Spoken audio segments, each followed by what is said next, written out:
VK English School managed by SK Academy, वकील भाई रुखसाना सिद्दीकी साहबा, फहद आजमी साहब, राशिद साहब, नाजिम भाई,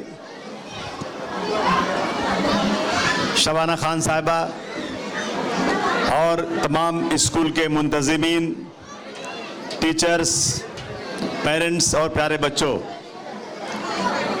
मैं वकील साहब को बहुत बहुत मुबारकबाद पेश करता हूं कि सियासत के साथ साथ इन्होंने एजुकेशन का काम भी शुरू किया है।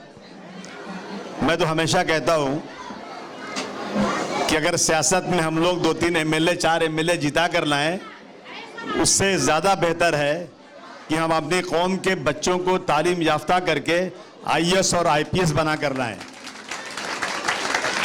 हमारा इलाका स्लम एरिया है, मुख्तलिफ इलाकों से लोग आकर यहाँ बसे हैं। ये कोई प्लान करके ये इलाका नहीं बनाया गया, यहाँ स्कूल कॉलेज नहीं है। और मैं तो सरकार की खुले लफ्ज़ों में मजम्मत करना चाहता हूँ कि एजुकेशन की जिम्मेदारी पूरी की पूरी सरकार की ही होना चाहिए और एजुकेशन पूरी फ्री होना चाहिए। इंसान की ज़िंदगी में जितनी रीढ़ की हड्डी की अहमियत है, अगर रीढ़ की हड्डी टूट जाए तो इंसान लंगड़ा लूला हो जाता है, उसी तरह से इंसान की ज़िंदगी में एजुकेशन की अहमियत है। और आदमी अगर पढ़ेगा लिखेगा नहीं तो वह मुल्क कभी तरक्की नहीं कर सकता है। आप वकील भाई, आप जो ये काम कर रहे हैं, मैं दुआ करता हूँ अल्लाह ताला इसमें तरक्की दे। हमारे गोंडी में बच्चे पढ़ लिख करके इस गोंडी का नाम रोशन करें। आप लोगों ने मुझे चुनकर यहाँ MLA दिया है। मैं आपको यकीन दिलाता हूँ कि हम लोग पूरी कोशिश में लगे हुए हैं कि सरकार की कुछ ऐसी मजबूरी हम बन जाएं कि सरकार मजबूर होकर के हमें यहाँ ज़मीन अलॉट कर दे और हम एक शानदार कॉलेज अपने इस इलाके में बना सकें। हमारी पूरी कोशिश है ये। लेकिन एक बात ज़रूर कहूँगा वालिदैन से, वालिदा जो बच्चियों की माँ और बाप बैठे हुए हैं, हमें बच्चों को सिर्फ तालीम याफ्ता नहीं बनाना है, तालीम के साथ साथ इनको तरबियत देना बहुत ज़रूरी है।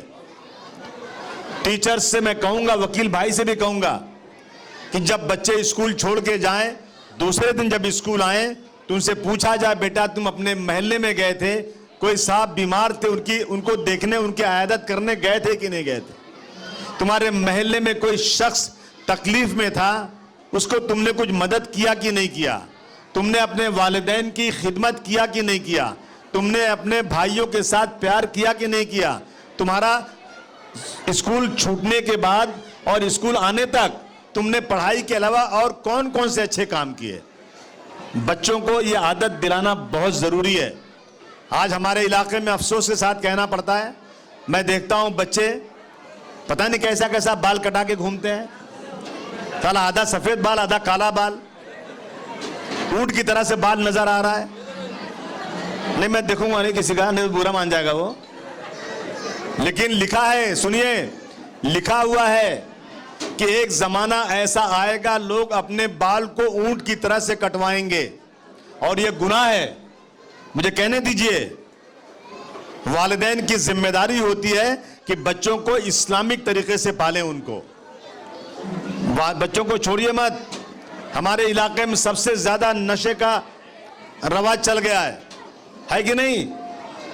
बोलिए, है कि नहीं है? एक बच्चा अभी पकड़ा गया महाड़ा में, सुबह पुलिस ने पकड़ा तो मुझे उसकी वालिदा ने फ़ोन करके कहा कि मेरा बच्चा इतना नेक था कि सुबह रोज़ाना फजर की नमाज जमात से पढ़ता था। तो मैं भड़क गया पुलिस के ऊपर। तो मुझे मेरे लोगों ने बताया, अरे भाई इतना बदमाश है कि चरस पीता है, ये नमाज वो कभी नहीं पढ़ता, माँ उसकी छुड़ाने के लिए बहाना कर रही है। मैं कहूँगा वालिदैन से कि इस तरह से बच्चे अगर बेगर राह रवा हो रहे हैं तो उनको सही रास्ते पर लाने के लिए आपको सख्त कदम उठाने की ज़रूरत है। ये MLA या MP या नगर सेवक नहीं कर सकते काम। ये आपका बच्चा, आपको उसकी तरबियत करना है। जहां हमारी मदद की ज़रूरत है हम खड़े रहेंगे। लेकिन हमारा ये इलाका मुसलमानों का इलाका है, चलते फिरते उठते बैठते एक एक आदमी के अंदर ये नजर आना चाहिए कि ये मुसलमानों का इलाका है, यहाँ आधी रात को बच्चियां अकेले चली जाएं, किसी की मजाल नहीं उनकी तरफ आंख उठाकर देख ले, ये हमारे इस इलाके में होना चाहिए। और ये तालीम के साथ जब तरबियत होगी ना तब ये होगा। अगर आप कहेंगे बच्चे को फर्स्ट क्लास आना है तो बच्चा तो सबको पीछे करने के चक्कर में रहेगा कि सब पीछे जाओ मुझे आगे जाने दो, सबको पीछे रखो मुझे आने जाने दो, तो उसको जिंदगी में कंपटीशन हो जाएगा और फिर वो किसी के साथ नहीं बल्कि सबको पीछे करके आगे जाने के चक्कर में रहेगा। पढ़ना जरूरी है, लेकिन पढ़ने के साथ साथ भाईचारगी और प्यार मोहब्बत बहुत जरूरी चीज है इस दिन में। और मैं देखिए आज सबसे जरूरी चीज है तालीम के बारे में कि इंग्लिश पढ़ना जरूरी है। हालांकि अंग्रेजी अपनी जबान नहीं है, अंग्रेजी अंग्रेजों की जबान है। आज दुनिया में बहुत सारे मुल्क ऐसे हैं जहां अंग्रेजी बोलोगे ना तो कोई जवाब नहीं देगा, कोई रास्ता नहीं बताएगा आपको। लेकिन हम सब गुलाम हैं, हम अंग्रेजी के गुलाम हो गए हैं। बगैर अंग्रेजी के हमारा काम चलता नहीं है। अंग्रेजी इस मुल्क की जबान नहीं है, इस मुल्क की जबान हिंदी और उर्दू है। लेकिन हिंदी और उर्दू पढ़ेंगे ना तो जाहिल नजर आएंगे आप। अंग्रेजी के दो लफ्ज बोलेंगे ना तो लगता है बहुत पढ़े लिखे आदमी है, ये गुलामी की निशानी है। हमें अपनी जबान को सीखना जरूरी है, लेकिन जब तक अंग्रेजी का चाल चलन मुल्क में चल रहा है उस वक्त तक अंग्रेजी पढ़ना जरूरी है, क्योंकि बगैर उसके तो हमारा काम ही नहीं चलेगा। और ये महाराष्ट्र है, मैं उत्तर प्रदेश से पढ़कर आया, मैं एमएलए हूं, मेरा सारा कामकाज मराठी में होता है, मुझे मराठी नहीं आती। रोज कोशिश करता हूं बैठूं पढ़ूं, टाइम ही नहीं मिलता, कहां से पढ़ूं। 2-3 लाइन सीखता हूं फिर भूल जाता हूं, सीखता हूं फिर भूल जाता हूं। अब सीखूंगा, आगे देखूं कब सीखता हूं, पता नहीं क्या होता है। लेकिन बच्चों को मराठी पढ़ना बहुत जरूरी है। महाराष्ट्र में रहना है तो मराठी पढ़ना है, मराठी लाजिम है।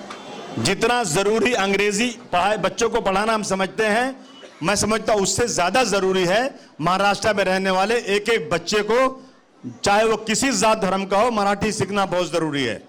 और हमें अपनी अरबी तालीम, ये बेसिक जरूरत है।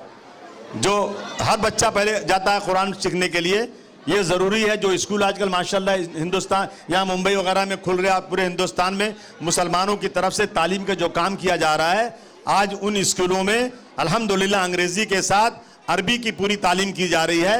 ये बच्चों को लेना बहुत जरूरी है। वकील भाई मैं जानता हूं आप जरूर, अरे हमके मालूम है भैया, हम बोल तो रहा हूं है हर जगह आजकल बस जितने खुल रहे हैं सब में हो रहा है ये, तो ये बहुत जरूरी है। वकील भाई आपको बहुत बहुत मुबारकबाद पेश करता हूं तालीम के लिए, और आपने बुलाया मुझे, बहुत मुबारकबाद। मैं सभी लोगों को इसका बहुत बहुत आपको तालीम, बच्चा अपने आपके बच्चे का मुस्तकबिल अच्छा बने इसके लिए दुआ करता हूं। लेकिन एक बात कहूंगा, बच्चों को की परवरिश की तरफ माँ बाप को ध्यान देना बहुत जरूरी है। जमाना अलग आ गया है। अब हम लोग जब पढ़ते थे ना तो ट्यूशन नहीं होता था, आज हर बच्चे का ट्यूशन है। बच्चों को मेरा स्कूल चलता है, मेरी बेटी ने बुलाया गांव में, एक हम लोग गांव में स्कूल चलाते हैं, पेरेंट को बुलाया, बोला कि जब स्कूल से बच्चे जाएंगे इनको होमवर्क कराना है। एक बाप खड़ा हो गया, बोले मैं क्यों कराऊं, आप फीस लेते हैं आप कराइए। बोला भाई हम पढ़ा देते हैं, लेकिन जो होमवर्क होता है ना वो घर में करना जरूरी है। बाप बोला मैं नहीं कराऊंगा, आपको कराना तो कराइए। ये नहीं, ये चीज बिल्कुल गलत है।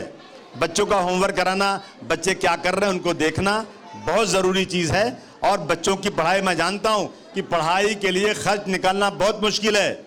आज इसी मुंबई में जो बच्चे पढ़ते हैं, अच्छे घर के पैसे वाले, एक एक बच्चों की, जो छोटे छोटे बच्चे, इतने बड़े बड़े बच्चे हैं, इनकी फीस एक एक स्कूल में 50-50 हजार रुपया महीना है। मैंने डॉक्टर जाकिर नायक का स्कूल लिया, उसमें एक बच्चे की फीस 35,000 रुपया महीना। मैं हर महीने में 29.5 लाख रुपया फीस देता हूं, और बच्चे कितने हैं 173। लेकिन आप समझिए कि उस बच्चे, दो बच्चों का अभी कंपटीशन हुआ, दोनों बच्चे पूरे दुनिया में, सिर्फ हिंदुस्तान के नहीं पूरे दुनिया के लोगों का कंपटीशन था। दो बच्चे दो चीजों में जो टॉप किया वो हमारे एविसिना स्कूल जो डॉक्टर जाकिर नायक से लिया था, उसके बच्चे टॉप किए। तो हमें इन चीजों का ध्यान देना बहुत जरूरी है। मुझे मालूम है कि पैसा, आज लोगों की तनख्वाह 5,000, 10,000, 15,000 कमाना कितना मुश्किल है, लेकिन उसके बाद भी अगर आप लोग बच्चों को तालीम दिला रहे हैं तो जरूर दिलाइए, चाहे उसके लिए कुछ भी करना पड़े। तालीम बहुत जरूरी चीज है, इसका ख्याल रखा जाए। वकील भाई आपका बहुत बहुत शुक्रिया।